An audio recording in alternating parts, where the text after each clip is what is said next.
श्री गणेशाय नमः। ओम गम गणपति नमः। संक्षिप्त श्री देवी भागवत। राजा रेवत का ब्रह्मा जी के पास जाना और उनकी सम्मति से रेवती बलराम का विवाह, इक्ष्वाकु वंश का तथा युवनाश्व का की दक्षिण कुशी कुक्षी से मानधाता के जन्म का वर्णन। राजा जनमेजय ने कहा, ब्राह्मण, मेरे मन में महान संदेह हो रहा है कि स्वयं राजा रेवत अपनी कन्या रेवती को लेकर ब्रह्मलोक में कैसे चले गए, क्योंकि मैं बहुत बार सुन चुका हूं कि ब्रह्मज्ञानी शांत स्वभाव वाले ब्राह्मण ही ब्रह्मलोक तक पहुंच पाते हैं। सत्यलोक भूलोक से बहुत दूर और दुष्प्राप्य है। राजा रेवत अपनी पुत्री रेवती के साथ वहां कैसे जा सके? संपूर्ण शास्त्रों का यह निर्णय है कि मृत्यु के पश्चात ही प्राणी स्वर्ग में जाता है। मानव शरीर से ब्रह्मलोक में कोई कैसे जा सकता है, और यदि वहां चला भी गया तो फिर वहां लौटकर मनुष्य लोक में आ जाए, यह कैसे संभव है? व्यास जी बोले, राजन, दिव्य सुमेरु पर्वत के शिखर पर इंद्रलोक, वहिन लोक, संयमनीपुरी, सत्यलोक, कैलाश और वैकुंठ आदि लोक विद्यमान हैं। वैकुंठ को ही वैष्णव पद कहते हैं। जैसे धनुष धारण करने वाले कुंती नंदन अर्जुन इंद्र के लोक में गए थे और वहां 5 वर्ष तक ठहरे रहे, इस मानव शरीर से ही इंद्र के पास उनका जाना वह हुआ था। ऐसे ही कुकत्स्य प्रभृति दूसरे बहुत से नरेश भी स्वर्गलोक में पहुंच चुके हैं। अतएव राजेंद्र, इस विषय में किसी प्रकार का भी संदेह नहीं करना चाहिए। पुण्यात्मा और तपस्वी समर्थ पुरुष प्राय सभी लोकों में आ जा सकते हैं। मनुजेंद्र, जैसे पुण्य और सद्भाव को ही ब्रह्म आदि लोकों में जाने की योग्यता प्राप्त होने में कारण माना जाता है, वैसे ही यज्ञशील पवित्र आत्मा पुरुष यज्ञ के प्रभाव से वहां जाने के अधिकारी हो जाते हैं। राजा जन्मेजय ने पूछा, ब्राह्मण, महाराज रेवत ने अपनी सुंदर नेत्रों वाली कन्या रेवती को साथ लेकर ब्रह्मलोक में जाने के पश्चात क्या किया? ब्रह्मा जी ने उन्हें क्या आज्ञा दी? फिर उन नरेश ने अपनी पुत्री का विवाह किसके साथ किया? भगवान, अब आप इन सब प्रसंगों को विस्तार पूर्वक कहने की कृपा कीजिए। व्यास जी कहते हैं, राजन सुनो। महाराज रेवत अपनी पुत्री के वर के विषय में पूछने के लिए समय ब्रह्मलोक में पहुंचे, उस समय वहां गंधर्वों का संगीत हो रहा था। राजा कुछ देर तक वहीं ठहर गए।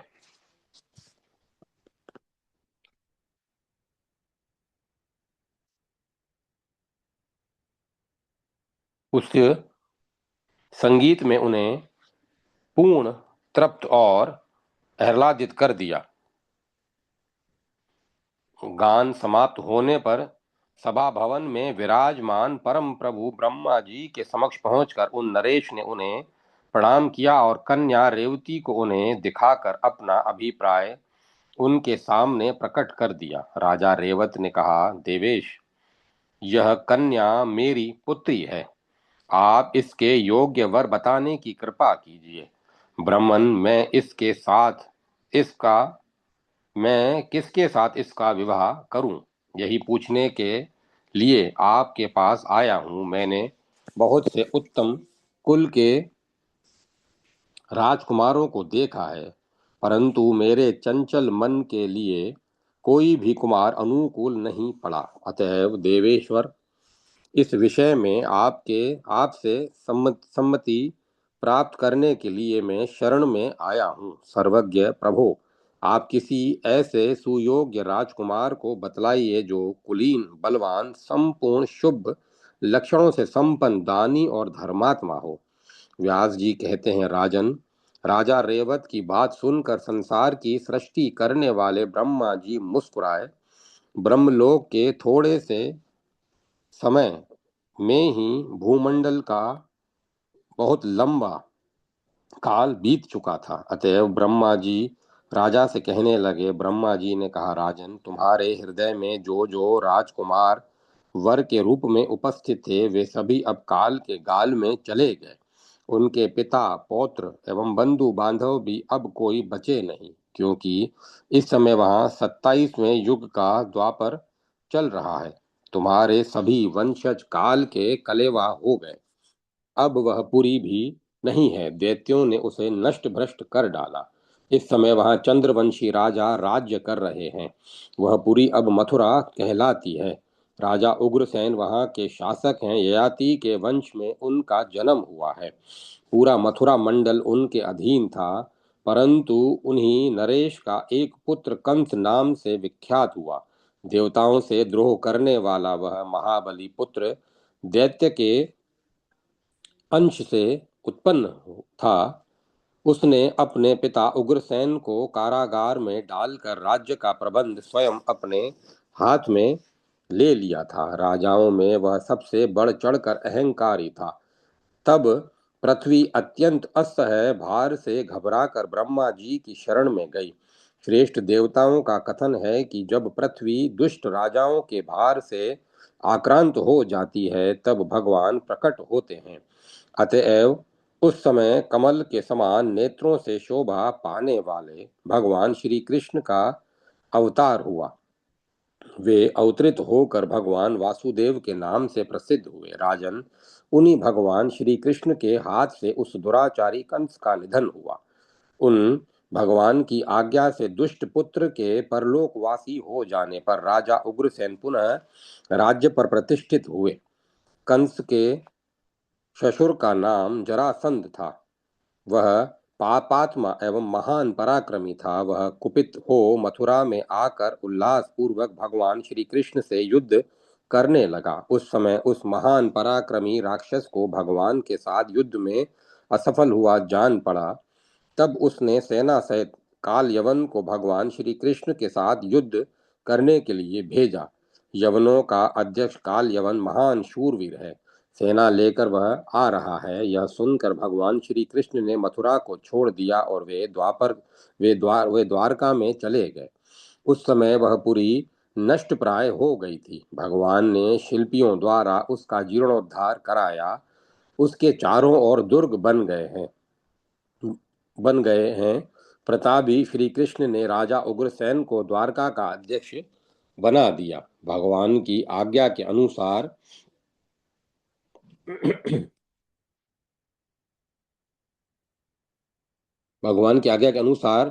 वे वहां का प्रबंध करते हैं। यदुवंश श्री कृष्ण ने संपूर्ण यादवों यदुश्रेष्ठ श्री कृष्ण ने संपूर्ण यादवों के लिए द्वारका में व्यवस्था कर दी है।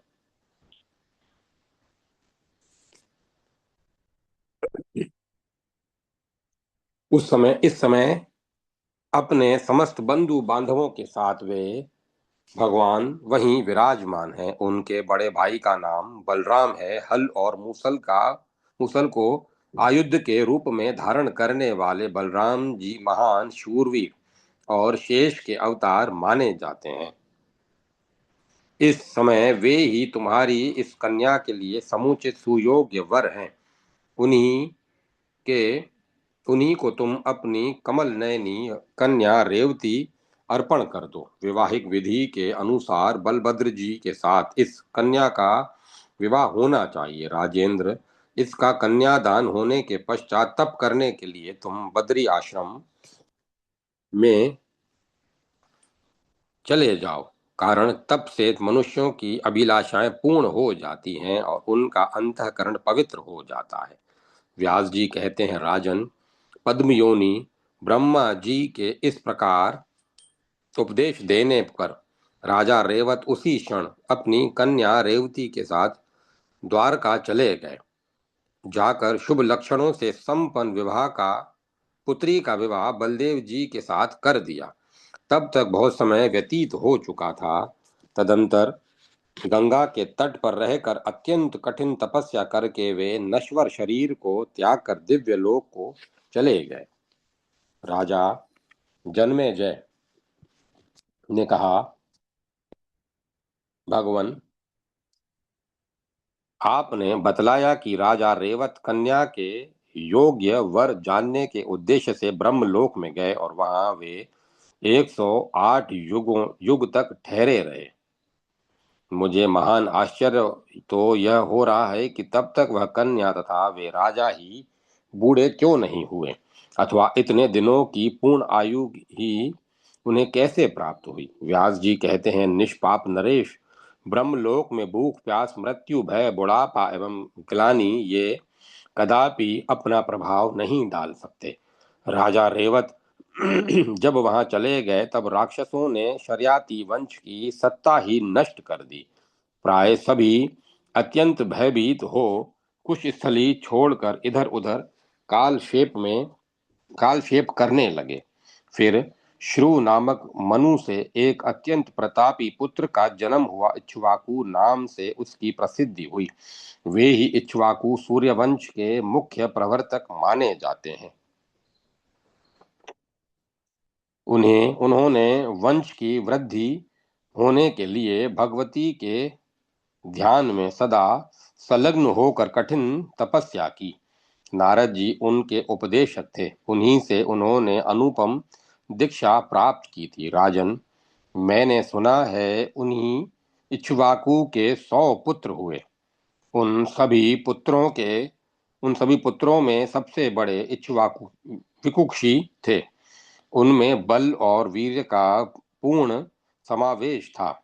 महाराज इक्ष्वाकु अयोध्या के राजा थे। वह यह बात प्रसिद्ध है। शकुनी प्रभृति अत्यंत बलशाली जो उनके 50 पुत्र थे, उन्हें उन्होंने उत्तर देश की रक्षा के लिए नियुक्त कर दिया। राजन, उनके 48 लड़के आज्ञा अनुसार दक्षिण देश की रक्षा में उदत हो गए। उनके इनके अतिरिक्त जो 2 शेष पुत्र थे वे राजा इक्ष्वाकु की सेवा के लिए उनके पास रहने लगे। व्यास जी कहते हैं, राजन, इक्ष्वाकु के पुत्र विकुक्षी हुए। वे ही राजकुमार विकुक्षी शशाद नाम से विख्यात हुए। पिता की मृत्यु के पश्चात पुनः उन महात्मा विकुक्षी को राज्य का अधिकार प्राप्त हो गया। स्वयं अयोध्या के राजा होकर वे शासन करने लगे। उस समय राजा शशाद के द्वारा सरयू के तट पर बहुत से यज्ञ सांगोपांग संपन्न हुए थे। उनके पुत्र का नाम कुकुस्थ हुआ, ऐसा सुना जाता है। उन कुकुस्थ से के ही दूसरे नाम इंद्रवाह और पुरंजय भी है। राजा जन्मेजय ने पूछा, निष्पाप मुनिवर, एक ही व्यक्ति के कई नाम कैसे हुए? जिन जिन कारणों से पृथक पृथक नाम रखे गए वे सब कारण मुझे बताने की कृपा करें। व्यास जी कहते हैं, राजन, शशाद के स्वर्गवासी हो जाने पर धर्म के ज्ञाता कुकस्थ अयोध्या के राजा हुए। उन्होंने पिता और पितामह से संबंध रखने वाले राज्य पर बलपूर्वक शासन किया था। इसी समय संपूर्ण देवता दैत्यों से परास्त होकर त्रिलोकी के स्वामी सनातन भगवान विष्णु की शरण में गए। तब भगवान श्री हरि ने उन्हें आज्ञा दी। भगवान विष्णु बोले, प्रधान देवताओं, तुम लोग शशाद कुमार राजा कुकस्थ से मित्र बनने के लिए प्रार्थना करो। वे ही संग्राम में दैत्यों को मार सकेंगे। वे बड़े धर्मात्मा नरेश हैं।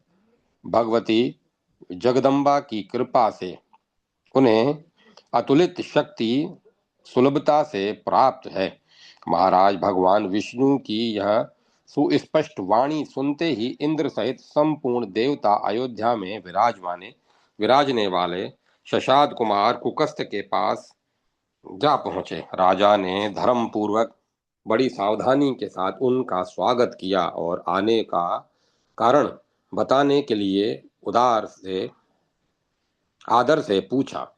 राजा कुकस्थ ने कहा, देवताओं, मैं धन्य और पवित्र हो गया। मेरे जीवन की साध पूरी हो गई, क्योंकि आज आपने मेरे घर पर पधार कर मुझे दुर्लभ दर्शन दिए। देवेश्वरों, अब आप कर्तव्य के विषय में मुझे आज्ञा दीजिए।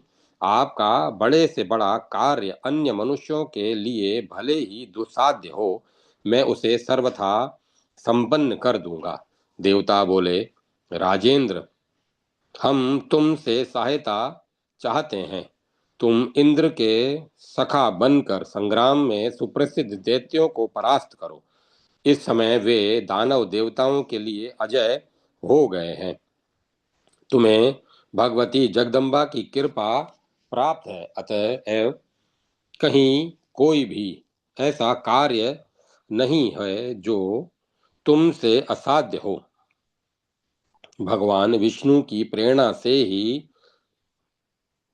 हम तुम्हारे पास आए हैं। राजा ने कहा, सुरस्तमो, मैं अभी सहायक बनने के लिए तैयार हूं, परंतु देवराज इंद्र युद्ध के अवसर पर मेरे वाहन बने तभी सफलता मिल सकती है। मैं सत्य कहता हूं, इस समय देवताओं का कार्य सिद्ध करने के लिए मैं इन इंद्र पर ही चढ़कर संग्राम में जाऊंगा और दैत्यों के साथ मेरा युद्ध होगा। मेरी यह बात बिल्कुल सत्य है। देवताओं ने इस अद्भुत कर्तव्य के विषय में इंद्र से कहा, शचीपते, आप लज्जा छोड़कर इन नरेश का वाहन बनने की कृपा कीजिए। यह सुनकर इंद्र बड़े भारी संकोच में पड़ गए। फिर भी भगवान विष्णु के बारंबार प्रेरणा करने पर उन्होंने तुरंत वृषभ का रूप धारण कर लिया, मानो भगवान शिव के कोई दूसरे नंदीश्वर ही हों। संग्राम में जाने के लिए राजा उन्हीं पर सवार हुए। वृषभ रूपधारी इंद्र के ककुद पर बैठे थे, जिससे उनका नाम कुकस्थ्य पड़ गया। इंद्र को अपना वाहन बनाया था, इससे इनका एक दूसरा नाम इंद्रवाह हुआ। दैत्यों के पुर पर विजय प्राप्त की थी, जिससे पुरंजय इस तीसरे नाम से इस ये वे प्रसिद्ध हुए। तदंतर महाबाहु कुकस्य ने दैत्यों को जीतकर उनकी संपत्ति देवताओं को सौंप दी। यों राज ऋषि कुकस्य के अनेक नाम हुए। महाराज कुकस्य बड़े सुविख्यात नरेश थे। उनके वंशज राजाओं की भूमंडल पर काकुस्थ्य के नाम से प्रसिद्धि है। कुकस्थ्य की धर्म पत्नी के उदर से महाबली अनेना नामक पुत्र का जन्म हुआ। अनेना से सुविख्यात परम पराक्रमी पुत्र पृथु हुए। पृथु को भगवान विष्णु का साक्षात अंश माना जाता है। भगवती जगदम्बा के चरण की उपासना में उनकी अटूट श्रद्धा थी। पृथु से जो पुत्र हुए उन्हें राजा विश्वरंधी समझना चाहिए। विश्वरंधी से श्रीमान राजा चंद्र का जन्म हुआ। अपने वंश के वे प्रसिद्ध प्रवर्तक माने जाते हैं। चंद्र के तेजस्वी एवं असीम पराक्रमी पुत्र का नाम युवनाश्व पड़ा। युवनाश्व के परम धार्मिक शावंत की उत्पत्ति हुई। उन शावंत ने ही शावंती नामक नगरी बसाई, जिसकी तुलना अमरावती से की जा सकती है। महात्मा शावंत के पुत्र बृहदश्व हुए। बृहदश्व से राजा कोलाश्व का जन्म हुआ। कोलाश्व से धुंधु नामक दैत्य का संहार कुलवाश ने धुंधु नामक दैत्य का संहार कर डाला। तब से धुंधुबार नाम से वे विख्यात हुए। यह बात परम प्रसिद्ध है। कुलाश्व के पुत्र द्रोणाश्व हुए, जिन्होंने पृथ्वी की सम्यक प्रकार से रक्षा की थी। द्रोणाश्व के सुयोग्य पुत्र श्रीमान हर्षव कहे गए हैं। हर्षव के पुत्र को राजा निकुंभ कहा गया है। निकुंभ के पुत्र भ्रणाश्व और भ्रणाश्व के पुत्र कृशाश्व हुए। कृशाश्व के बलशाली एवं सत्य पराक्रमी पुत्र का नाम प्रसेनजीत हुआ। प्रसेनजीत के पुत्र महान भाग्यशाली युवनाश्व का नाम सर्व प्रसिद्ध है।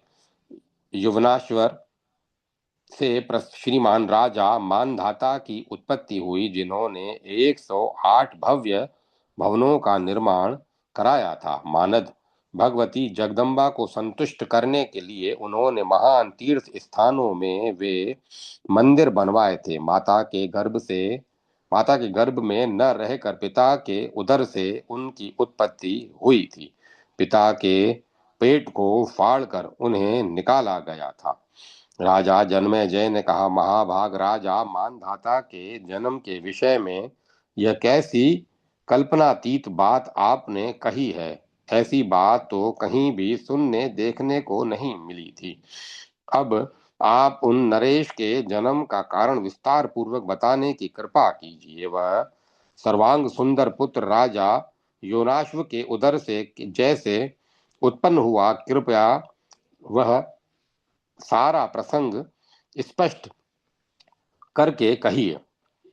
व्यास जी कहते हैं, राजन, परम धार्मिक राजा युवनाश्व के 100 रानियां थी, परंतु किसी से कोई संतान नहीं हुई। इस कारण वे प्राय चिंतातुर रहते थे। तदंतर संतान के लिए अत्यंत खिन्न होकर वे वन में चले गए और ऋषियों के पवित्र आश्रम पर उनका समय व्यतीत होने लगा। वहां बहुत से ब्राह्मण तपस्या कर रहे थे। उन नरेश को उदास देखकर ब्राह्मणों के हृदय में दया उत्पन्न हो गई। अतः उन ब्राह्मणों ने राजा युवनाश्व से पूछा, नरेश, तुम इतने चिंतित क्यों हो? महाराज, कौन सा मानसिक संताप तुम्हें इतना कष्ट दे रहा है? अपनी सच्ची बात बताने की कृपा करो। तुम्हारा दुख दूर करने के लिए हम यथासाध्य भली भांति यत्न करेंगे। राजा युवनाश्वर ने कहा, मुनियों, मेरे पास राज्य, धन एवं उत्तम श्रेणी के बहुत से घोड़े विद्यमान हैं। महल में सैकड़ों साध्वी रानियां हैं। पृथ्वी त्रिलोकी भर में कोई भी ऐसा शत्रु नहीं है जो मुझसे बलवान हो। मंत्री और सामंत नरेश सब के सब मेरी आज्ञा के पालन में तत्पर रहते हैं। तपस्वियों, संतान न होने का ही एकमात्र दुख मुझे सता रहा है। इसके सिवाय दूसरा कोई भी दुख नहीं है। तपस्वियों, आप लोगों ने महान परिश्रम करके वेद और शास्त्र के रहस्य को जान लिया है। अब आपकी समझ में मुझ संतान कामी व्यक्ति के लिए जो उचित हो वह बताने की कृपा करें। तापसों, आपकी यदि मुझ पर कृपा है तो मेरे इस कार्य को संपन्न करने के में आप तत्पर हो जाएं। व्यास जी कहते हैं, राजन, महाराज युवनाश्व की बात सुनकर उन ब्राह्मणों का मन कृपा से भर गया। उन्होंने बड़ी सावधानी के साथ राजा से एक यज्ञ करवाया, जिसमें प्रधान देवता इंद्र माने जाते हैं।